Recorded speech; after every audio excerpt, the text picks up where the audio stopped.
Hello everyone, geographical concept के इस episode में एक बार फिर से मैं नरेंद्र कुमार आप सभी का बहुत बहुत स्वागत करता हूं। और आज हम जो डिस्कस करने वाले हैं वो मेरे पीछे आप देख पा रहे होंगे कि आज हमारा डिस्कशन का जो टॉपिक है वो है कि मॉनसून को प्रभावित करने वाले कौन कौन से कारक हैं, कि कौन कौन से फैक्टर्स हैं जो मॉनसून को अफेक्ट करते हैं।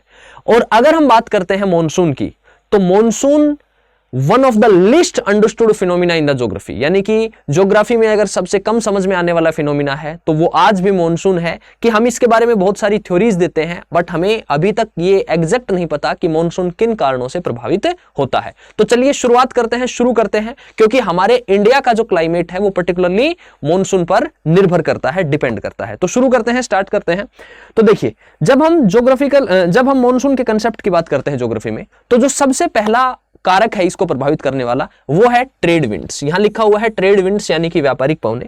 तो इसका मतलब क्या है कि जो मॉनसूनी पवने होती हैं, जो मॉनसूनी हवाएं होती हैं, वो बेसिकली हमारे जो सदर्न हेमिस्फीयर है, दक्षिणी गोलार्ध की जो ट्रेड विंड्स होती हैं वही होती हैं। लेकिन जब 40 डिग्री ईस्ट से और 60 डिग्री ईस्ट लॉन्जिट्यूड के बीच की जो पवनें होती हैं, जो ट्रेड विंड्स होती हैं सदर्न हेमिस्फीयर की, वो हवाएं जब ज्योग्राफिकल इक्वेटर को क्रॉस करती हैं तो वो अपनी दिशा को बदल देती हैं। जब वो अपनी दिशा को बदलती हैं तो उसका कारण होता है कोरियोलिस फोर्स, जो कि नदर्न हेमिस्फीयर में हवाओं को उनके दाईं तरफ मोड़ देता है, राइट वर्ड मोड़ देता है। ये हवाएं क्या बन जाती हैं? ये हवाएं बन जाती हैं इंडिया में आने के बाद साउथ वेस्ट मानसून।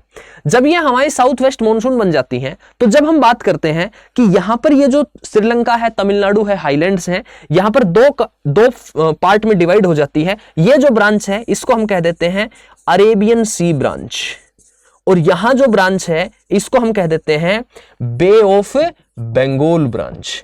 जब ये जो दोनों ब्रांच में हवाएं डिवाइड हो जाती हैं तो यहां पर जो वेस्टर्न घाट है वो हवाओं को ब्लॉक कर देता है, और वेस्टर्न घाट के वेस्टर्न साइड अच्छी खासी बारिश होती है।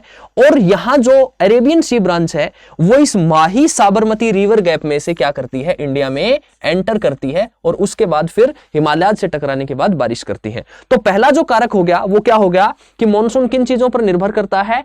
ट्रेड विंड्स पर निर्भर करता है। तो दूसरा जो चीज है, दूसरा जो कारण है, वो दूसरा कारण क्या है?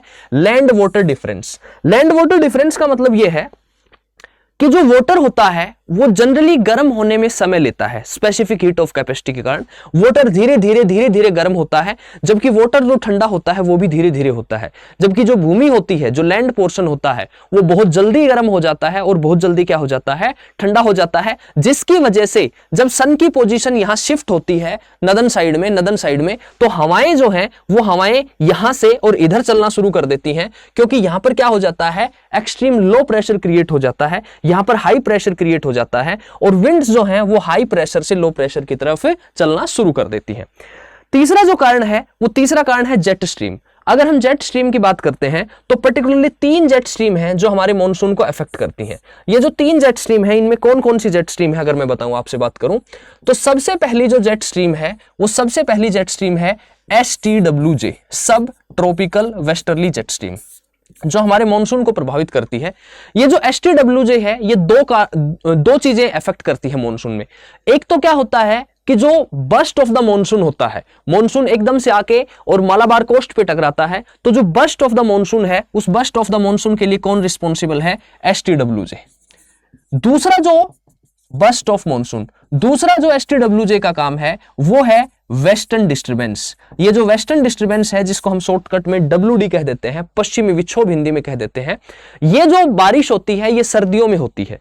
ये मेडिटेरेनियन सी से, जब मेडिटेरेनियन सी से हवाएं चलती हैं और वो हवाएं हमारे हिमालय से टकराती हैं, तो हमारे हिमालय से टकराने के बाद इंडिया के नदर्न पोर्शन में, हिमाचल प्रदेश में, उत्तराखंड में, जम्मू कश्मीर में, हरियाणा में, पंजाब में, वहां पर बारिश होती है। और उसके बाद ये हवाएं हिमालय के पैरेलल चलते हुए अपर पार्ट्स ऑफ जो असम है वहां पर भी क्या करती हैं? बारिश करती हैं। क्योंकि जब हिमालय बैंड लेते हैं तो जो पूर्वांचल हिल है, पूर्वांचल हिल से अगर मैं यहां पर बताऊं आपसे, तो ये जो हवाएं हैं ये कुछ इस प्रकार से चलती हैं। यहां से चलने के बाद यहां हिमालय से टकराती हैं, और यहां हिमालय से टकराने के बाद यहां बारिश करती हैं। उसके बाद हिमालय के पैरेलल चलती हैं, और जब हिमालय यहां पूर्वांचल हिल्स के रूप में टर्न लेता है तो यहां अपर पार्ट ऑफ असम में भी बारिश करती हैं। तो ये क्या कहलाता है? ये पश्चिमी विक्षोभ कहलाता है। लगभग 6 से 8 सेंटीमीटर की बारिश होती है, जो हमारी रावी की फसलों के लिए, यानी कि गेहूं, सरसों, चना, ये जो फसलें होती हैं उन फसलों के लिए अच्छी होती है। जनरली दिसंबर में, जनवरी में ये बारिश होती है। दूसरा जो जेट स्ट्रीम है, पहली जेट स्ट्रीम क्या होगी, HTWJ। दूसरी जो जेट स्ट्रीम है वो है TEJ, यानी कि TEJ का मतलब हो गया ट्रॉपिकल ईस्टर्ली जेट स्ट्रीम। मैं दूसरा स्लाइड ले लेता हूं। दूसरी जो जेट स्ट्रीम है वो है TEJ। जो TEJ है ट्रॉपिकल ईस्टर्ली जेट स्ट्रीम, ये जो ट्रॉपिकल ईस्टर्ली जेट स्ट्रीम है, ये ट्रॉपिकल ईस्टर्ली जेट स्ट्रीम क्या करता है, ये मॉनसून को स्ट्रेंथन करता है। अगर TEJ स्ट्रॉन्ग होगा तो मॉनसून भी क्या आएगा, स्ट्रॉन्ग आएगा। अगर TEJ वीक होगा तो मॉनसून भी क्या आएगा, वीक आएगा। तो TEJ की जो पोजीशन होती है वो अप्रोक्सीमेटली 14 डिग्री नॉर्थ लैटिट्यूड पे होती है। लगभग 14 डिग्री नॉर्थ लैटिट्यूड पे TEJ की पोजीशन होती है, जहां से ये क्या करती हैं, ये हवाएं प्रभावित करती है। और तीसरी जो ये दूसरा हो गया। तीसरी जो जेट स्ट्रीम है, वो तीसरी जेट स्ट्रीम है सोमाली जेट स्ट्रीम। जो सोमाली जेट स्ट्रीम है, ये सोमाली जेट स्ट्रीम क्या करती है, Somalia is the country, Somalia एक कंट्री है, तो Somali jet stream African coast पर चलती हैं, और ये अफ्रीकन कोस्ट पर चलती हैं और ये इंडियन मॉनसून को प्रभावित करती हैं। मतलब ये भी क्या करता है, ये भी स्ट्रेंथन करता है इंडियन मॉनसून को, स्ट्रेंथन करता है, स्ट्रेंथन द मॉनसून। अगर सोमाली जेट स्ट्रीम वीक होगा तो मॉनसून भी वीक आएगा। अगर सोमाली जेट स्ट्रीम स्ट्रॉन्ग होगा तो मॉनसून भी स्ट्रॉन्ग आएगा। तो मैंने क्या बताया कि HTWJ क्या करता है, burst of the monsoon plus WD, यानी कि वेस्टर्न डिस्टर्बेंस के लिए रिस्पॉन्सिबल है। जबकि TEJ और सोमाली जेट स्ट्रीम, इन दोनों का काम क्या है, इन दोनों का काम है मॉनसून को स्ट्रेंथन करना, मॉनसून को मजबूत बनाना। अगर ये दोनों कमजोर होंगे तो मॉनसून भी कमजोर होगा, अगर ये दोनों मजबूत होंगे तो मॉनसून भी क्या आएगा, मजबूत आएगा। ओके, इससे नेक्स्ट पोजीशन पे चलते हैं। नेक्स्ट है location and the strength of the ITCZ। ये ITCZ क्या होता है, ये जो ITCZ है, ये ITCZ यहां पर है, देखो ये है ITCZ।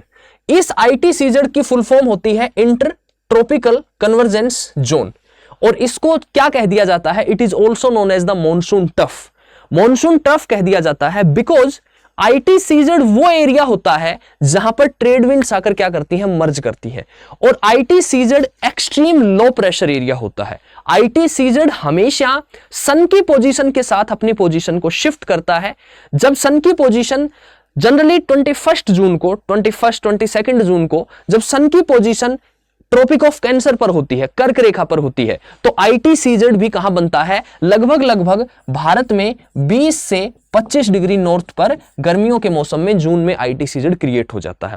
जब ITCZ यहां क्रिएट हो जाता है तो ITCZ क्या बताया मैंने आपको, एक्सट्रीम लो प्रेशर है। और अगर लो प्रेशर है तो लो प्रेशर हमेशा क्या करता है, लो प्रेशर हमेशा हवाओं को खींचता है, हमेशा विंड्स को अट्रैक्ट करता है। तो सबसे जो इंपॉर्टेंट रीजन है वो मॉनसून का, वो क्या है, ITCZ की पोजीशन कहां शिफ्ट हो जाती है, 20 से 25 डिग्री। जब गर्मियों का मौसम खत्म हो जाता है, जब सन अपनी पोजीशन को नीचे की तरफ शिफ्ट करना शुरू करता है, सदर्न हेमिस्फीयर की तरफ लेके जाता है, तो उस समय ITCZ भी धीरे धीरे अपनी पोजीशन को कहां लेके आ जाता है, नीचे लेके आ जाता है। और इसके अलावा अगला जो कारण है जो इसको प्रभावित करता है वो है हिमालयाज। हिमालयाज कैसे प्रभावित करता है मॉनसून को, कि हिमालयाज को जनरली यह भी कहा जाता है कि हमारे जो हिमालयाज हैं वो क्या है, हिमालयाज क्लाइमेट डिवाइड है। क्लाइमेट डिवाइड का मतलब होता है जलवायु विभाजक है, क्योंकि हिमालयाज क्या करता है कि जो कोल्ड साइबेरियन विंड्स आती हैं उन हवाओं को यहां पर रोक देता है, ब्लॉक कर देता है। और दूसरा मैंने आपको बताया कि जब मॉनसून यहां से एंटर करता है, यहां से माही साबरमती रिवर गैप से एंटर करता है, तो यहां से एंटर करने के बाद ये जो हिमालयाज है यहां पर, ये हिमालयाज क्या करते हैं, मॉनसूनी विंड्स को रोकते हैं, पवनों को रोकते हैं, और यहां से टकराने के बाद ओरोग्राफिक रेनफॉल जो होता है, जिसको हिंदी में भौगोलिक वर्षा कहते हैं, वो हमारे नदर्न इंडिया में मॉनसून की बारिश जो है वो मॉनसून की बारिश होती है। अगर अरावली की बात करते हैं तो अरावली का जो ओरिएंटेशन है वो नॉर्थ साउथ है, तो अरावली का ओरिएंटेशन नॉर्थ साउथ होने के कारण हवाएं जो हैं वो इसके पैरेलल चली जाती हैं, मॉनसून विंड। अगर अरावली ईस्ट वेस्ट होता, अगर अरावली का ओरिएंटेशन ईस्ट वेस्ट होता, तो अरावली भी क्या करता, मॉनसूनी विंड्स को ब्लॉक करता, और यहां पर भी क्या होती, बारिश होती। और ये कारण है कि राजस्थान में बारिश जो है वो कम होती है। सो तीसरा जो रीजन, पांचवा वो क्या हो गया, हिमालयाज हो गया। इसके अलावा एक रीजन और है जो मॉनसून को प्रभावित करता है, और वो है तिब्बतियन प्लेट्यू। जो तिब्बतियन प्लेटू है, अगर हम तिब्बत के पठार की बात करते हैं तो तिब्बतियन प्लेटू लगभग ये कह सकते हैं आप कि ऑन एन एवरेज 5000 मीटर की हाइट्स पर है। और ये जो तिब्बतियन प्लेटू है, इस तिब्बतियन प्लेटू के बाद क्या होते हैं, ट्रांस हिमालय स्टार्ट होते हैं। तो इतना बड़ा प्लेटू, जनरली क्या होता है कि तिब्बत का नाम सुनते ही हमारे दिमाग में ये आता है कि यहां पर बर्फ गिरती होगी, यहां पर जो है ना वो हमेशा ठंड रहती होगी। नहीं, जब गर्मियों का मौसम आता है, जस्ट गिव मी मिनट, क्या हो गया, जब गर्मियों का मौसम होता है तो गर्मियों का मौसम होता है तो जो तिब्बतियन प्लेटू है, तिब्बत का पठार जो है, इस तिब्बत के पठार पर ग्रासलैंड्स बन जाते हैं, घास हो जाती है, अच्छी खासी हीटिंग हो जाती है। और इस तिब्बतियन प्लेटू के गर्म होने से ही, जब ये तिब्बतियन प्लेटू वार्म होता है तो यहीं से क्या क्रिएट होता है, यहीं से tropical easterly jet stream create होता है। एक प्रोजेक्ट था जिसको मोनेक्स प्रोजेक्ट कहा गया, इंडिया का और रशिया का। मोनेक्स प्रोजेक्ट जो था इंडिया और रसा का, तो ये मोनेक्स प्रोजेक्ट था। इस मोनेक्स प्रोजेक्ट में जो कुटेश्वरन साहब थे, उन्होंने बताया कि जो तिब्बतियन प्लेटू है ये इंडियन मॉनसून में बहुत ही एक्टिवली अपना रोल प्ले करता है। क्योंकि भारत के अलावा अगर हम मॉनसून की बात करते हैं तो मॉनसून जो है वो मॉनसून और कंट्रीज में भी आता है। ट्रॉपिकल कंट्रीज में ईस्ट कोस्ट फिनोमिना है ये अफ्रीका में भी आता है, साउथ अमेरिका में भी आता है, ऑस्ट्रेलिया में भी आता है। लेकिन इंडिया के ऊपर जो तिब्बतियन प्लेटू है, ऐसी फिजिकल लोकेशन मॉनसून को और कहीं नहीं मिलती है। और यही कारण है कि इंडिया में मॉनसून का जो प्रभाव है वो अच्छा खासा देखा जाता है। तो नंबर 4 क्या हो गया, नंबर 4 हो गया तिब्बतियन प्लेटू। और इसको मोनेक्स प्रोजेक्ट जो था, उस मोनेक्स प्रोजेक्ट के बाद इसकी सिग्निफिकेंस को क्या किया गया था, इंक्लूड किया गया था। सो आई होप आपको समझ आया होगा कि ये जो कारण है, ये सारे कारण किसको प्रभावित करते हैं, मॉनसून को प्रभावित करते हैं। इसके अलावा एल नीनो और ला नीना, इसके अलावा एल नीनो और ला नीना, जब एल नीनो आता है तो मॉनसून क्या आता है, वीक हो जाता है, यानी कि एल नीनो ड्राई। और जब ला नीना आता है तो ला नीना में मॉनसून क्या हो जाता है, ला नीना में क्या हो जाता है, स्ट्रॉन्ग हो जाता है, यानी कि वेट कंडीशंस हो जाती हैं। तो एल नीनो और ला नीना भी क्या करते हैं, इंडियन मॉनसून को अफेक्ट करते हैं। अगर हम कहें कि 2020, 2021 और 2022 ये 3 वर्ष ऐसे थे जिसे क्या कहा गया, triple dip Nina, triple dip Nina, कि लगातार 3 साल तक ला नीना आया। अदरवाइज जनरली ये जो फिनोमिना होता है ये 3-4 साल के बाद रिपीट होता है। किसी दिन मैं आपको पढ़ाऊंगा एल नीनो और ला नीना, किसी दिन जनरल डिस्कशन करूंगा इस पे कि ये एल नीनो क्या होता है और ला नीना क्या होता है। इसके अलावा अगला जो प्रभाव है वो है इंडियन ओशन डाइपोल, आईओडी। अगर हम इंडियन ओशन डाइपोल की बात करते हैं तो जब ये पॉजिटिव होता है तो वेट कंडीशंस होती हैं, और जब ये नेगेटिव होता है तो कंडीशंस क्या होती हैं, ड्राई कंडीशंस होती हैं। और इसके अलावा अगला जो इफेक्ट है वो है मेडन-जूलियन ऑसिलेशन। ये जब इनहेंस्ड फेज में होता है, इनहेंस्ड फेज में होता है तो वेट कंडीशंस होती हैं, मॉनसून ज्यादा आता है। और जब ये डिप्रेस्ड फेज में होता है तो उस समय मॉनसून क्या आता है, कम आता है, यानी कि ड्राई कंडीशंस होती हैं।